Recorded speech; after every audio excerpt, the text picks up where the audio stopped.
4 PM news network में दोस्तों आपका स्वागत है। मैं हूं आपके साथ राशि ज़हीर। 4 करोड़ मतदाता उत्तर प्रदेश से काट दिए गए।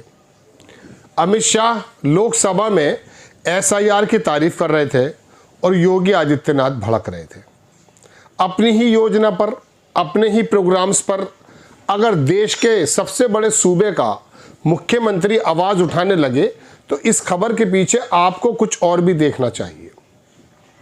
कोई प्रॉब्लम थी, अमित शाह से बोला जा सकता था, मोदी जी से बोला जा सकता था, चुनाव आयोग से बात की जा सकती थी। बंगाल के अंदर जो बीजेपी के अधिकारी हैं, सुवेंदु अधिकारी वगैरह, वो चुनाव SIR करने वाले प्रक्रिया के अधिकारियों से मुलाकात कर रहे हैं, कोई प्रॉब्लम नहीं है। लेकिन मंच पर आकर खुलेआम ये बात कहना कि ये वोट अपने हैं, पहला सवाल तो ये है कि योगी आदित्यनाथ के लिए तमाम वोटर्स और गैर वोटर्स सारे अपने ही होने चाहिए। जैसे प्रधानमंत्री कहते हैं ना कि 140 करोड़ जनता ने मुझे चुना, उनको कितने भी लोगों ने चुना, लेकिन 140 करोड़ को कहना ही पड़ेगा, क्योंकि काम सबके लिए करते हैं मोदी जी, करना चाहिए। ऐसे उन्होंने कहा कि इसमें 80-90% हमारे वोटर्स हैं। अरे भाई, तो बाकी 10% किसके हैं? वो भी तुम्हारे होने चाहिए। खैर, तो बहरहाल दोस्तों बात यह है कि इसके पीछे की खबर यह है कि मुख्यमंत्री और ऐसा मुख्यमंत्री जिसको द इकोनॉमिस्ट, एक बहुत बड़ा अखबार अमेरिका का, वो भविष्य का प्रधानमंत्री घोषित कर चुका है। उसकी राजनीति उस अखबार के अंदर लिखने वाले थिंक टैंक को लग ये रही है कि भारत किस तरह जा रहा है, किस वे में जा रहा है, और उसके लिए सबसे उपयुक्त आदमी उनको योगी आदित्यनाथ लगा। ऐसा नहीं कि वो योगी आदित्यनाथ को प्रधानमंत्री बनवाना चाहते हैं, वो यहाँ की आबो हवा सूंघ करके अपने अखबारों में लिख रहे हैं कि देश के अंदर हिंदुत्व की हवा बह रही है। बहरहाल, लेकिन अमित शाह अपना काम पूरा कर रहे हैं धीरे धीरे। देखिए, उत्तर प्रदेश में उन्होंने अपनी पसंद का बंदा बैठा दिया। आप देखेंगे भारतीय जनता पार्टी का जो एक्टिंग प्रेसिडेंट बनाया उन्होंने, कार्यकारी, वो भी उनका ही अपना आदमी है। और मैंने आपसे कहा था कि अमित शाह मोहन भागवत से अलग में कभी नहीं मिले। मंच पर तो मुलाकात हुई है, लेकिन दो लोग एक ही प्रोग्राम के अंदर मिले हों। अभी सावरकर का अनावरण कर रहे थे, मूर्ति का, तो दोनों एक साथ थे। गोया के अमित शाह अब धीरे धीरे अपने आमने सामने जो ऑब्स्टेकल्स हैं उनको ख़त्म करते जा रहे हैं। अब चुनाव आयोग के अंदर आशंका यह जताई जा रही है कि अमित शाह को मालूम है कि उत्तर प्रदेश के जो लोकसभा के चुनाव हुए थे उसमें योगी आदित्यनाथ बड़ी तन्मयता के साथ नहीं लगे, और यही वजह है कि वो अखिलेश यादव के PDA से पिछड़ गए। ऐसे में अब क्या किया जाए? 2027 में अगर तीसरी बार जीत करके योगी आदित्यनाथ आ गए तो योगी आदित्यनाथ शिवराज चौहान नहीं बनेंगे। योगी आदित्यनाथ ने 4 करोड़ का जो बम फोड़ा है वो खुलेआम बता दिया कि आप जो SIR के माध्यम से मेरे वोट को घटाने की कोशिश कर रहे हैं, ये मैं होने नहीं दूंगा। और संभवतः 15 दिन का समय BLOs को और दे दिया गया। ये 4 करोड़ में से कुछ लोगों को वापस लेकर आया जाएगा।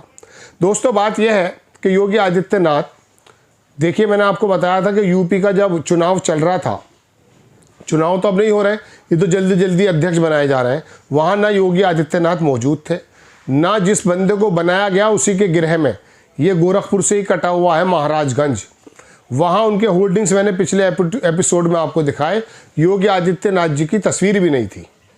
तो बिल्कुल साफ नज़र आ गया कि उनसे बिना मशवरे के इस काम को किया गया है। और उनके जितने भी घोर विरोधी हो सकते हैं, या सहपाठी हो सकते हैं, या सहकर्मी हो सकते हैं, उन्होंने योगी आदित्यनाथ का नाम भी नहीं लिखा।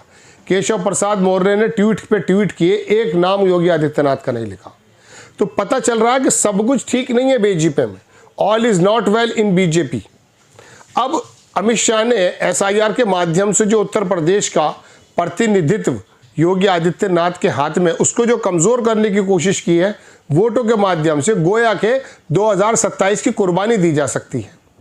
लेकिन सचेत हो गए। ऐसे में अखिलेश यादव ने भी बड़ा शानदार काम किया, अपने कार्यकर्ताओं को प्रहरी बनाकर रख दिया उन्होंने। उन लोगों ने बहुत ज़्यादा फॉर्म फिलअप भी कराए हैं, वोटें भी बनवाई हैं, तमाम सारे काम चल रहे हैं। तो योगी आदित्यनाथ, दोस्तों, आपको मैं बता दूं, एक अलग धुरी पर चलते हैं, ये आपको मालूम है। वो आला कमान से बिगाड़ना नहीं चाहते, लेकिन अगर उत्तर प्रदेश से ही उनको पदस्थ करने की कोशिश की जा रही है, या उनके आने वाले 2027 में, ज़्यादा समय तो बचा नहीं है, 27 के शुरुआत में ही 12-14 महीने का वक्त है, 27 के शुरुआत में ये एग्ज़ाम हो जाएंगे मतलब चुनाव हो जाएंगे। बात यह है दोस्तों कि जितनी बातें चुनाव की चलती हैं न्यूज़ में, अगर हमारी आपकी आमदनी की चलने लगे, हमारी आपकी अर्थव्यवस्था और परिवार को चलाने का जो लिए ज़रूरी तत्व हैं उसकी बात होने लगे, और आप भी इतनी ही ध्यान से सुनने लगें जितनी चटपटी खबरें आप सुनते हैं, तो आपको पता चल जाएगा कि मनरेगा का नाम बदल करके अब ये धीरे धीरे महात्मा गांधी पर भी आ रहे हैं। चलिए, नाम आपने बदल रहे हैं नेहरू का, राजीव गांधी का, लेकिन अब तो आप महात्मा गांधी पर भी आ गए, लेकिन आप पर कोई फ़र्क नहीं पड़ेगा। मैंने आपको दोस्तों बहुत पहले बताया था, इसराइल का एक अखबार है हेरेट्स, 5-4 साल पहले उसमें खबर छपी कि मोदीज़ न्यू इंडिया, गॉडसे इन, गांधी आउट। तो ये इनका प्लान है धीरे धीरे। खैर, मैं अपनी बात पर आता हूँ, तो आपको मालूम है कि धीरे धीरे योगी आदित्यनाथ को किस प्रकार से कमज़ोर करने की कोशिश की जा सकती है। उनको भनक लग गई, चाहते तो वो ऑन द फोन काम करा सकते थे, लेकिन उन्होंने मंजर आम पर यह बात कहकर ये बता दिया कि अमित शाह की मंशा क्या है। गोया कि आप उत्तर प्रदेश की कुर्बानी दे के अमित शाह दरअसल 2029 में प्रधानमंत्री बनने का सपना देख रहे हैं, और मोहन भागवत ने भी अब हथियार डाल दिए हैं। उन्होंने कहा मोदी जी तय करेंगे अपना उत्तराधिकारी, ये कोई बादशाह तो है नहीं, और बीजेपी का प्रधानमंत्री या जो भी है वो बीजेपी और मोदी तय करेंगे। अब मोदी किसे तय करेंगे बताइए? मोदी किसी को तय नहीं करेंगे सिवाय अमित शाह के।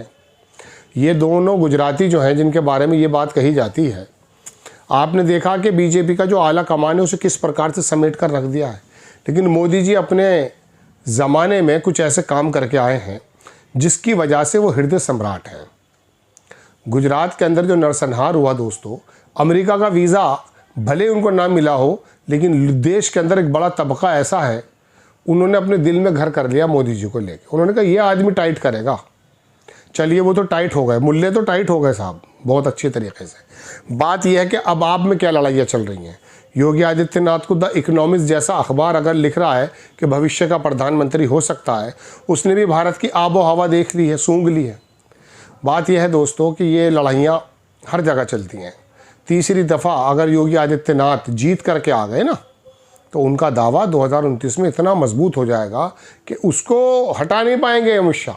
तो लिहाजा SIR और चुनाव आयोग से मिल करके इन 4 करोड़ वोटों का अगर योगी आदित्यनाथ ने इशारा दिया है, तो आप समझ लीजिए लड़ाई किधर की तरफ जा रही है। आपको खबर अगर अच्छी लगती है, विश्लेषण अच्छा लगता है, बराए करम चैनल को आप सब्सक्राइब भी करें, शेयर भी करें। किसी नेक्स्ट टाइम किसी अच्छी खबर के साथ फिर हाजिर होता हूँ। जय हिंद।